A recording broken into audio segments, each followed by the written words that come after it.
So, this is basically a story of how and why I decided to get diagnosed.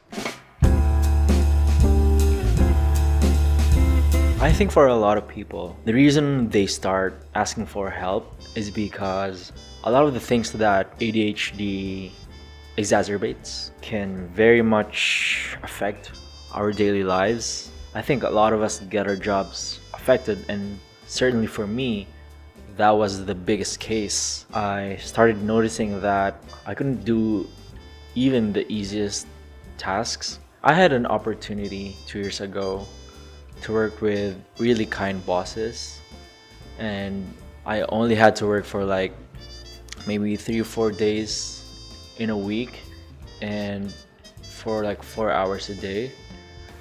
But it would be very difficult for me to start working until the very last minute. And it got to a point where this cycle made me very, very depressed, and that made me seek out professional help.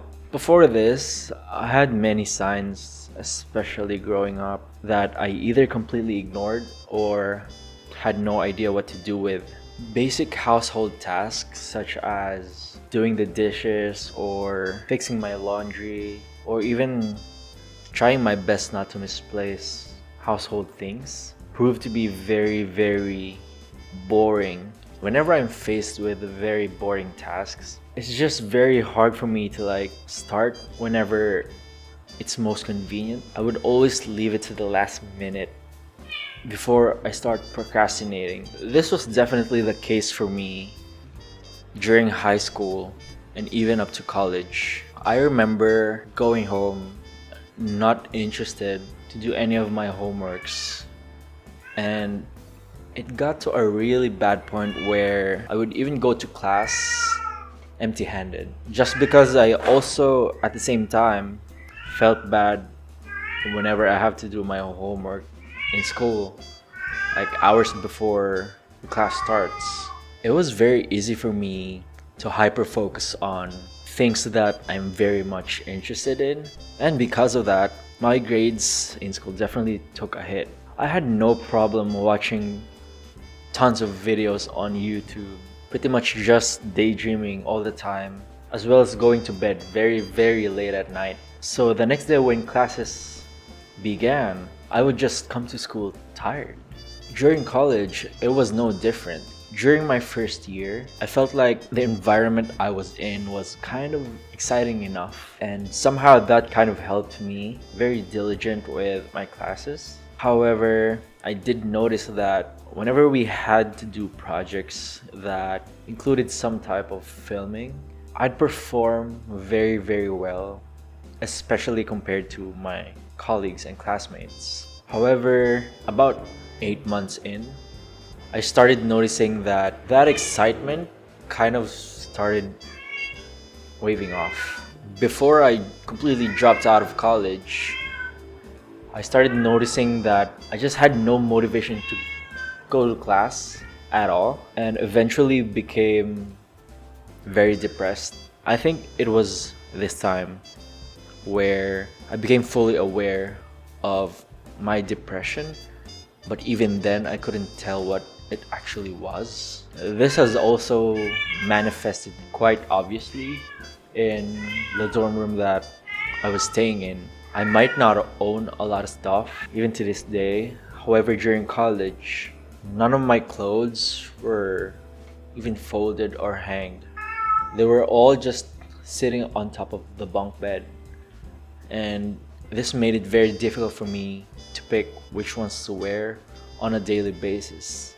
After I dropped out of college, I decided to try to work. After hearing people say working was much more fun than it was studying in class, I was hired as a videographer for this design and construction company. If I'm not mistaken, this was probably the first professional setting that I was in, where I started to realize now that I really had difficulty maintaining focus and being attentive to whatever it is that I have to do.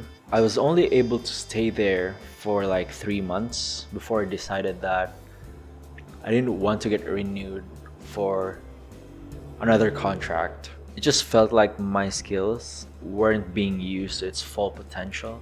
I'm always being asked to do other things outside of my scope of work.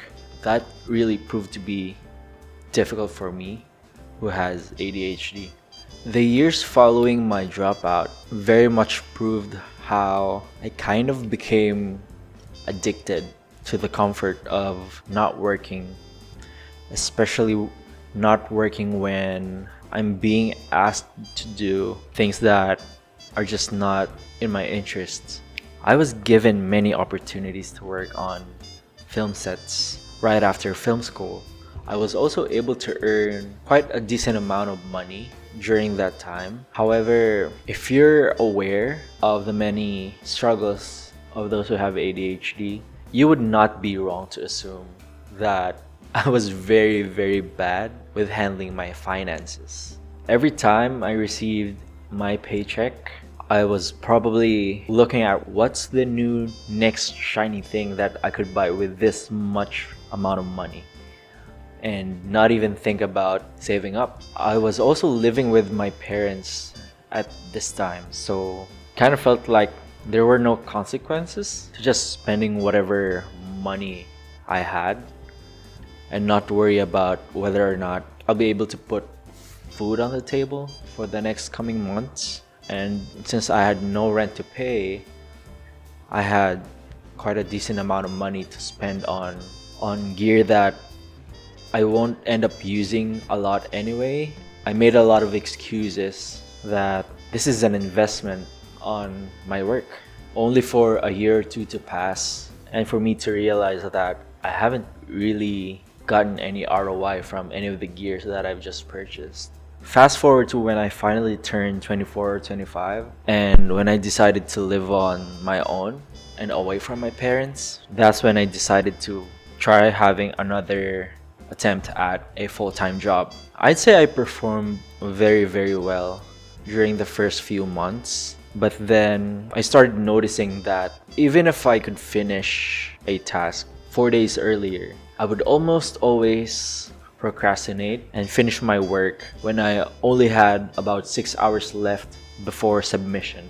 And this happened week after week, and it got to a point where I would just get paralyzed in my bed, not doing anything productive or important or related to my work most days of the week. Preparing my meals became very, very exhausting and unmotivating. Doing the dishes became so tormenting for me. I had close to zero interest in taking care of myself during this time and was such in a very, very bad place. When I started to do my research and came across ADHD and its symptoms being so similar to everything that I've been experiencing up to this point, I finally decided to get some help and get checked.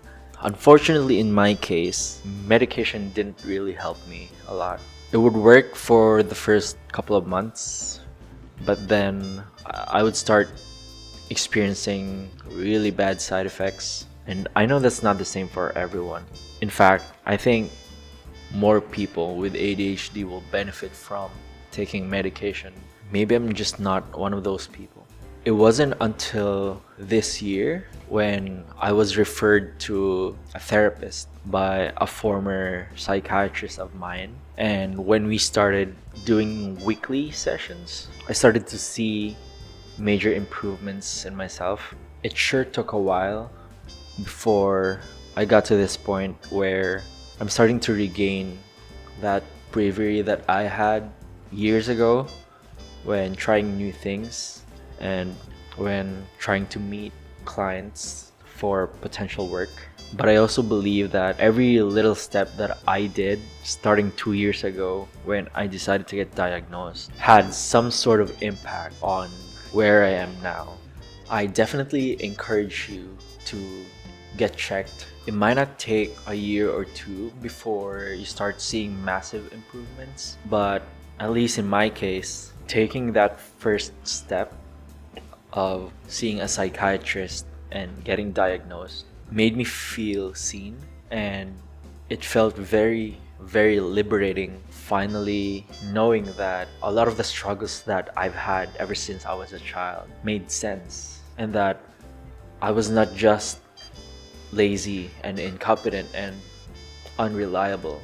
And having this knowledge now basically helped me create a game plan of some sort and work with my therapist and how we can improve on the small steps and start seeing massive progress. So I'd like to hear from you guys. When and how did you decide to get finally diagnosed? What were the signs that pushed you to get checked? And for how long have you been noticing these signs and just ignoring them completely? Let me know in the comments below, and I will see you in the next one.